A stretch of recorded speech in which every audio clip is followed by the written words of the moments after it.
Every week for 10 years, Musa bought a $2 scratch ticket. The most he had ever won was $59 3 years prior. Musa purchased the tickets from Smith's Convenience Store, a small family-owned business. The owner, Robert Smith, had sold Musa a total of 364 tickets personally. Mr. Smith, on occasion, exchanged pleasantries with Musa. "Nice weather we having," Musa would say. "Yes, hope it lasts the week," Mr. Smith would respond.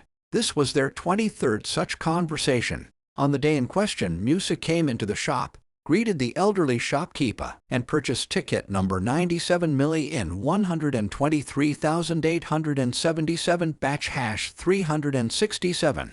That production line's winning ticket, prize money $2 million. Musa scratched the ticket immediately after purchase. This was his first mistake. At first, he didn't comprehend what had happened.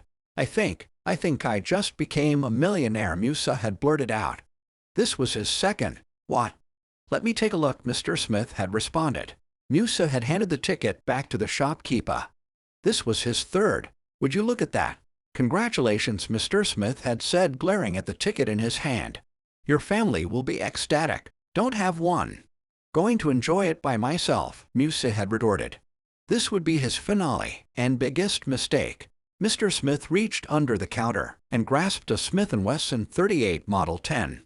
Without a word, the shopkeeper unloaded 3 rounds into Musa Ibrahim's chest.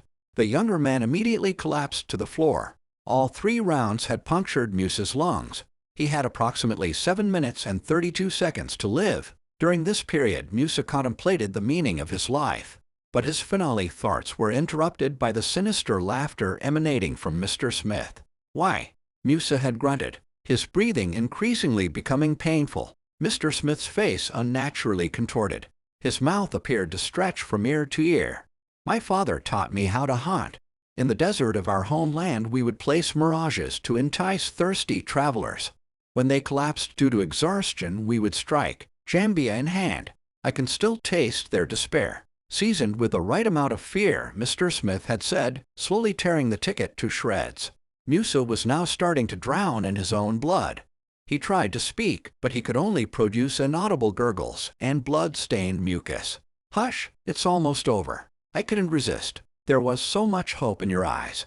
The temptation of taking that away was too much," Mr. Smith cravingly said, his back cracking and limbs elongating, wrinkled skin becoming taut over protruding bone. He crawled on all 4 limbs, situating himself over Musa. "Shaitan," Musa wheezed with his finale breath. Mr. Smith slowly extended his maw, the sound of bone cracking as he did, feasting on his meal, perfectly seasoned with hope, despair, and fear.